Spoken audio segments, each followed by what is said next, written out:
So I got the big champion air compressor here.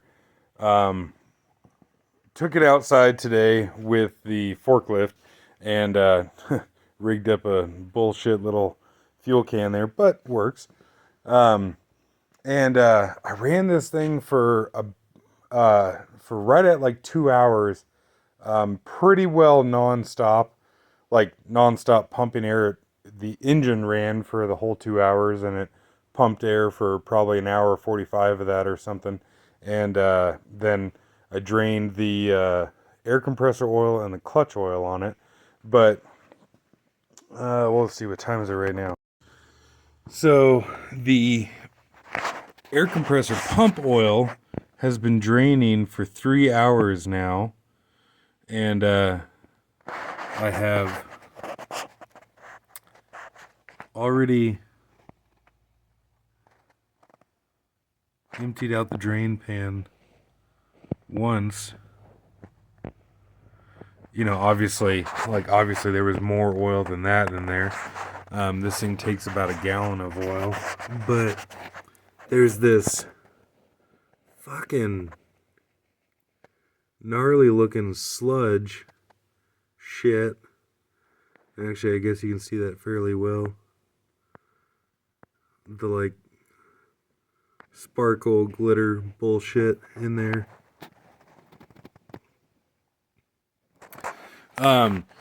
So evidently there's a pretty decent layer of shit on the bottom of the crankcase here.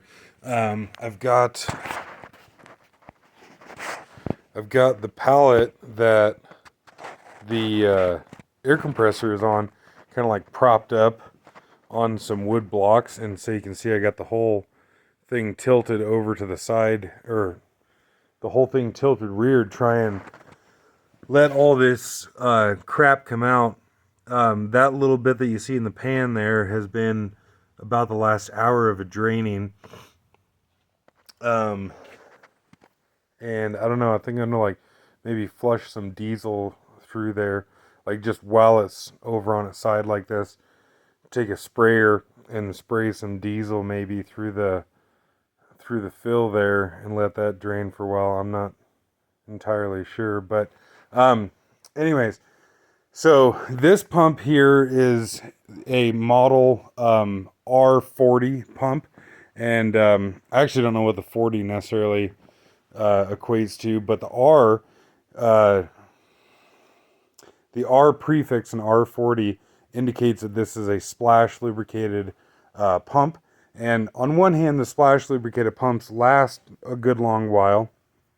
And you don't necessarily need to have a pressure lube pump, but the PL40 is otherwise the same compressor, like it's the same crankcase, same cylinders, same everything, except that it has a little oil pump on the end of it and a spin-on filter.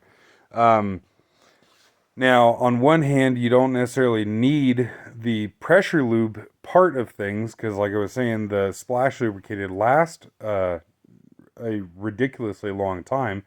Um, but I really like the idea of shit being filtered because of all this contamination like this. You know, it'd be really nice to be able to catch that in a filter. Now, granted, this compressor I think is a 1988, and I bought it. I bought it about 2020. So for 30 years of its life or whatever, I have no idea what the hell happened to it. Um, Granted, that being said, it does seem to be in very good shape. I bought it essentially as you see it here. Um, and I don't believe it has very much time on it. Unfortunately, there's no hour meter on it, so I don't know for sure. Um, why does this seem like ridiculously zoomed in? Maybe it's just because it's a big compressor. I don't know. Um, Unfortunately, yeah, didn't have an hour meter on it, but like you can see, somebody has painted this thing. There's like, and granted, I mean, they did a good job of like taping things off and what have you, but it does seem like someone has painted this thing.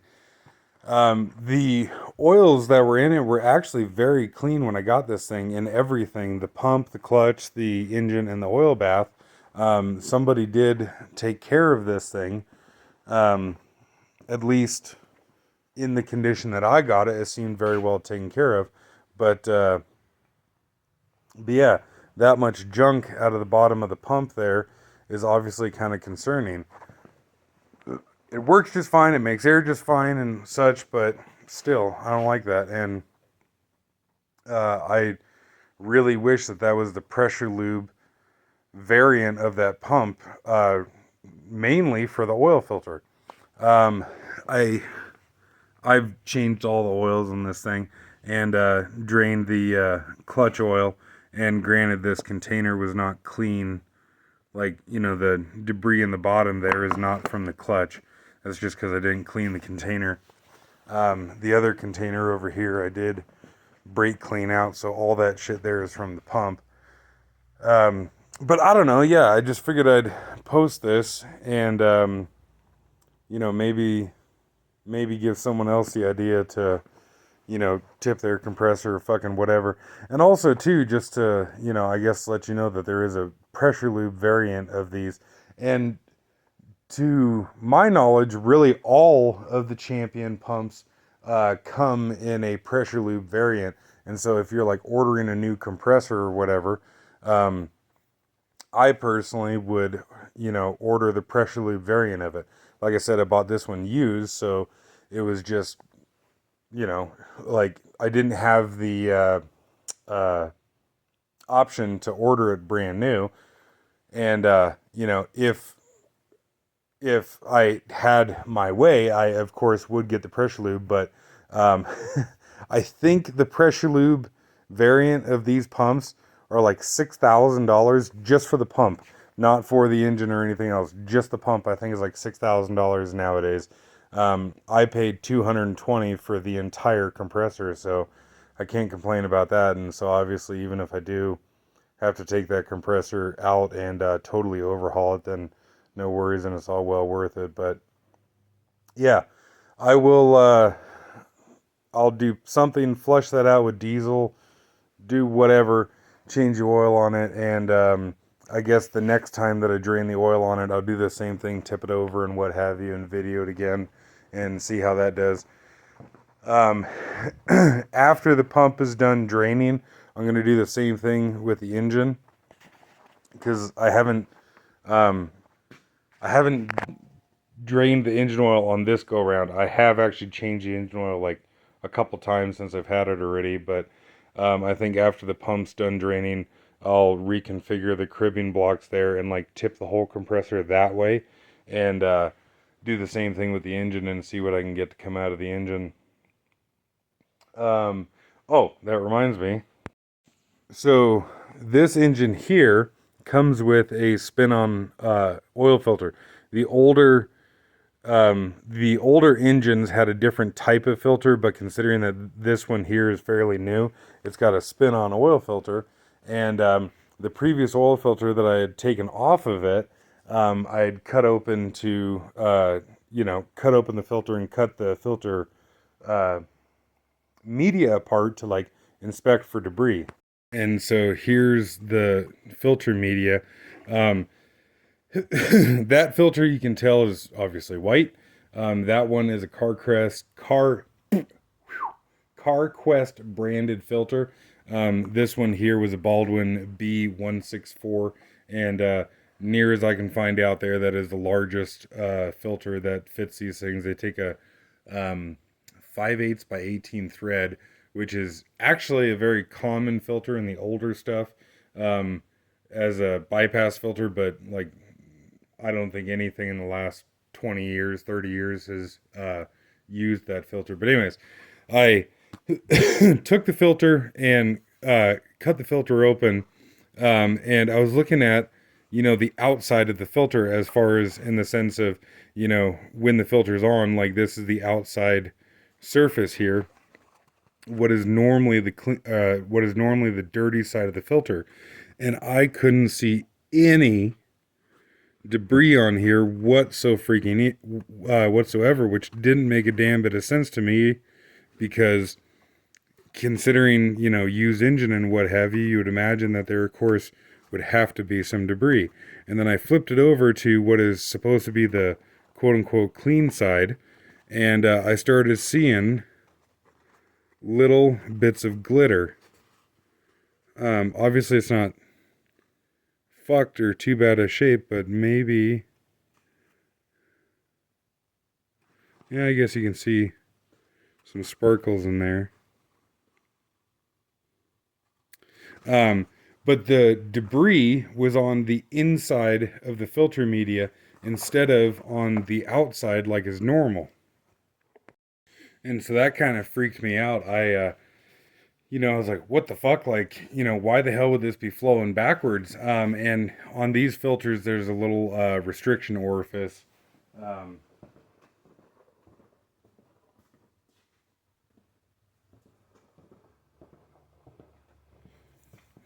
this one here is not the same part number as that.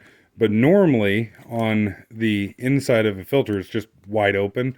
On these filters here, because they're intended as a bypass filter, there's actually a restriction orifice that's put into here. So instead of it being the full diameter of the thread, there's only, I don't know, maybe like an 1/8 inch hole or whatever through the center there.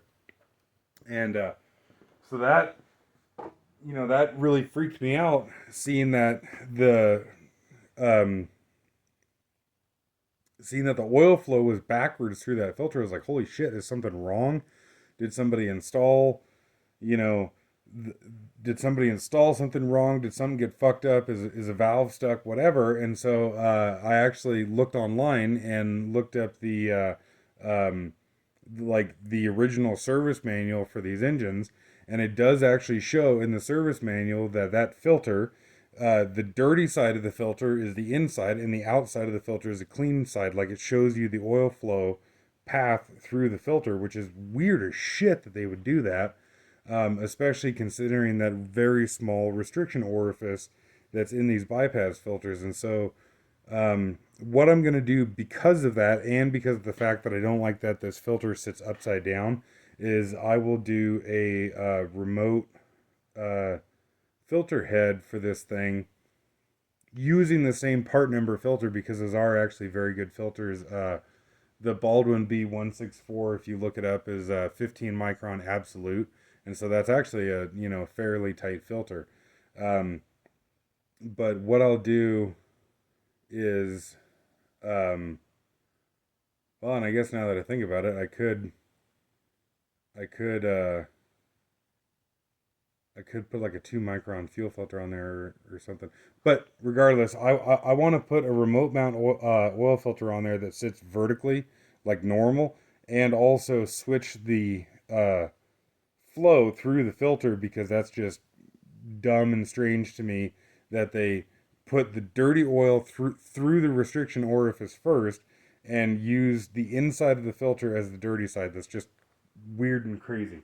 But I didn't know that about these things until, like, I don't know, 2 hours ago or something.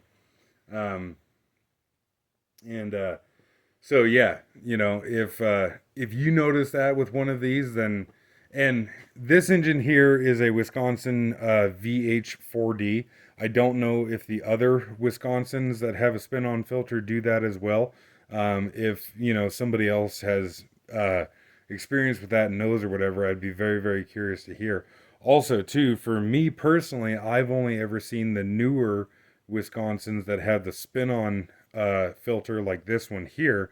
I've actually not seen the older ones that have I fucking forget what Wisconsin called it, but the like older style cartridge that did actually go in the same location. But um, fuck, I can't remember now what they called those damn things. But yeah, regardless, I've only ever seen this style here. Um, I probably won't film draining the engine in this video here, but all things being well, I'll get the pump filled back up with oil after I do something to flush it out. And I guess the next go around, the next oil change on it, then I'll probably show draining the engine. But yeah, I don't know. I thought it was interesting. Maybe you will too. So I sprayed that much diesel into the crankcase, and then using the forklift, uh, tipped the air compressor all the way forward as much as the forklift would go, and then now I've got it all the way back, and you can see it's kind of still getting some junk out. On one hand, I'm not terribly excited about putting diesel in there, but at the same time, you know, I'll now probably let it drain again for, I don't know, another maybe 2 hours or something like that, maybe even overnight, and try and get all that out of there. And now seeing this and seeing how much junk evidently was on the bottom of the crankcase, I'm gonna, you know, change the shit out of the oil on this thing. I don't know, maybe run it, an hour and change it again or something like that, and do that for 5 go-rounds or something. I don't know. But yeah, I'll let that sit for a while, see how much more junk comes out of there. And I don't know, just thinking about it while doing this here. Now having a forklift is just fucking incredible how useful this goddamn thing is. Just earlier today, I was watching the YouTube channel SV Seeker. The guy, and like just type into YouTube SV Seeker, and it comes right up. The guy built a 70-some foot steel sailboat in his fucking backyard, front yard, whatever. And the entire time that he was building it, and I forget what the hell he said, the thing weighs like 160,000 pounds or something like that or whatever.